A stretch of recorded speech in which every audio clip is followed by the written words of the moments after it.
So ayun, good news naman po dun sa narvest na celery. Ay maganda po ang presyo noon at ang maganda yung pesos per kilo ang bayad po sa akin ng disposer doon sa harvest kong celery. At doon naman po sa peche, bokchoy peche tawag doon ay 17 pesos po. Bumaba talaga. Kumpara nung nakaraan ay 90, 80 per kilo. Ngayon naman po ay bumaba. Pero ayos po yan. Basta may bayad po. At meron pong pamalit doon sa iba po nating mga langan. At yung mga nagastos po natin doon na pataba. Good morning. Good morning po sa inyo. At maaga po tayo para doon naman po yung ating sisyawaran doon sa ating bagong ay huling tanim na celery.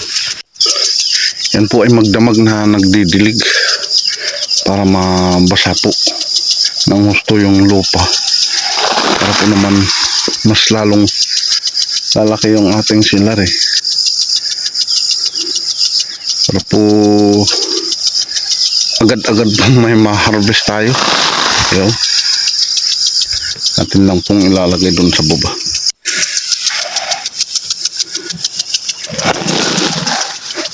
So ito na po yung ating shower.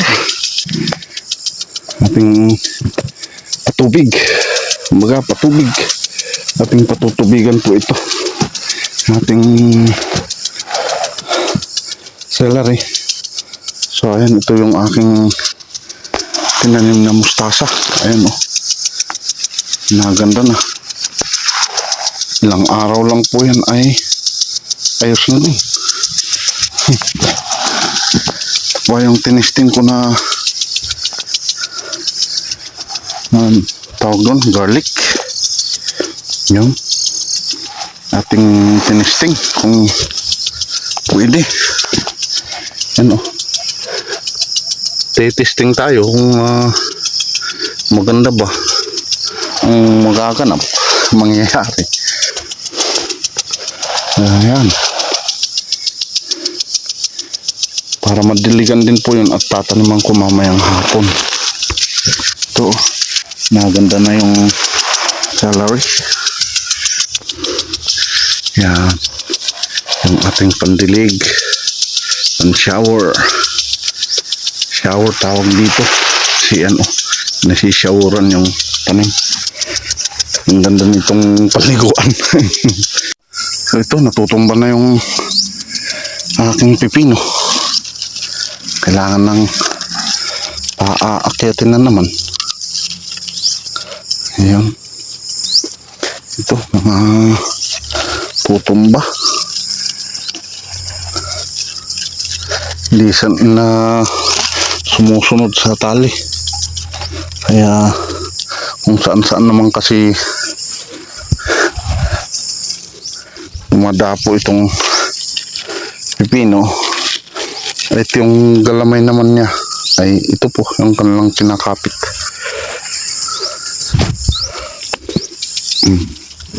Ito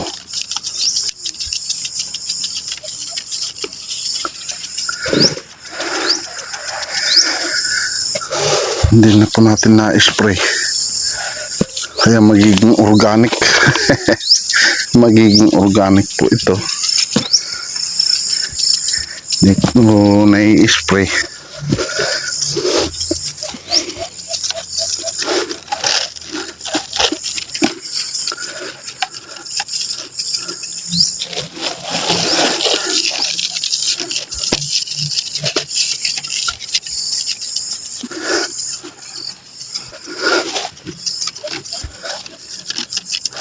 Ayan merong mga bulaklak sabay bunga.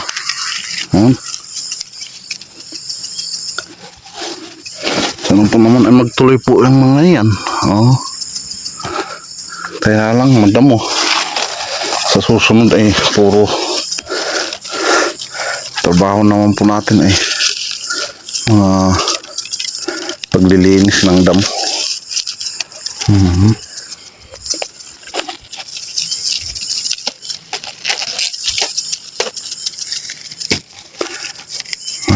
talagang pagdadamo. Paglilinis ng damo, hindi pa. Iba yung nagdadamo. Ito naman po yung tatanim ko doon ng 2 tray. Ilagyan ko lang siya ng kulambo para po hindi dapuan ng mga paru-paro. Ito po yung Calixto F1. Ito yung Calixto F1 ng Swiss Seeds. Ayan o. Yun po yung ating itatanim. Mamayang hapon po. Mamayang hapon po natin itatanim yan. Gandang hapon mga kaibigan. Ating itatanim naman po yung ating talong. Yung ating binili po na talong na 2 tray. Ano? 128 hills yung isang tray ay bilang po natin dito ay may masusobra pa, pero nga po yung ating uunahin ay itong malalaki. Yan, ganyan po yung ating nabili na punla. Ayan, ganito na kalalaki. Kaya naman siguro nito ang init ng araw. Hindi ko na sana ito itatanim muna, paarawan ko, pero tanim na po natin para po maganda. Sa tingin ko naman ay kaya po niya. Hindi naman po problema. Meron po tayong shower. Yan. Meron pong tubig na ipandidilig po natin. Ganun po yung ating gagawin.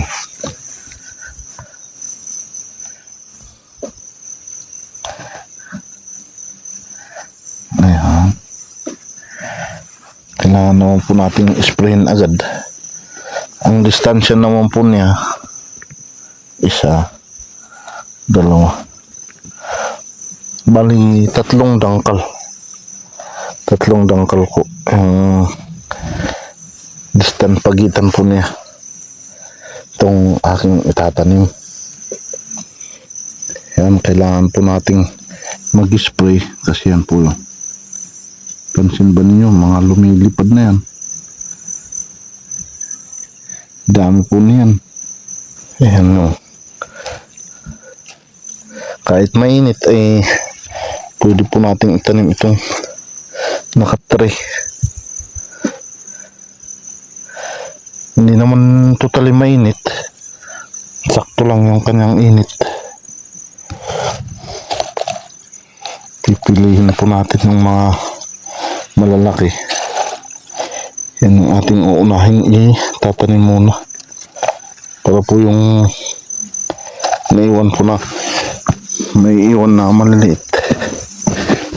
Yan muna po yung ating gagawin pangsugot po natin kapag in case na may hindi naman sa may iwasan na may maputol. Kasi nga po yung mga maninira ay nasa paligid lang, nasa lupa.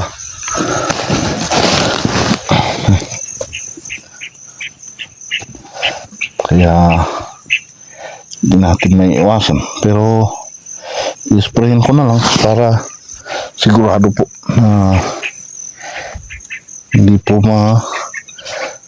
dadali yung ating itatanim na talong. So ayan, ganyan po yung kanyang pagitan.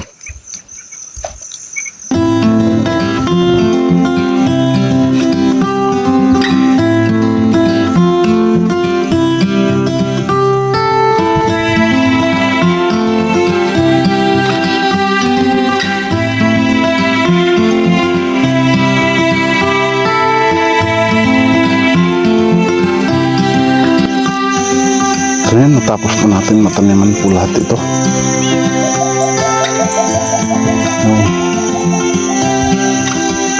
Diretso po doon.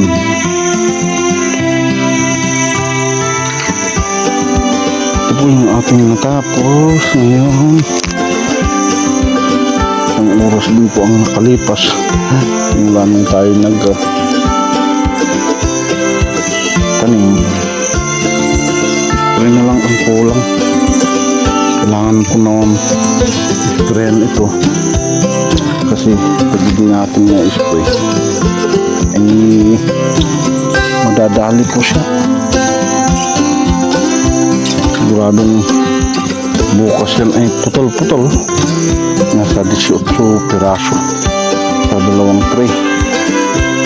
Yung dalawang tray, yung isang tray 128 ang kapuno. Kaya yung dalawa ay nasa kulang-kulang sa 260. Mga 260 ay 256 lahat.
Yun, tapos na din. Tapos na akong magtanim. Tapos na akong mag-spray para po hindi po kainin ng mga mangangain yung aking itinanim na talong. Ayan o. Ayan ang ating tanim. Yun, para makita nyo. So, tapos na rin. At mag-aalas 6 na rin. Uwian na po. Pagkaganda ng panahon ngayon.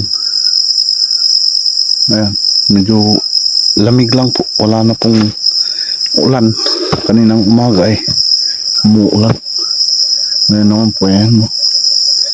Napakaganda na. So dito po sa amin ay medyo nasa mababa po akong lugar. Yung iba namin kasama ay napakataas na. Taas sila.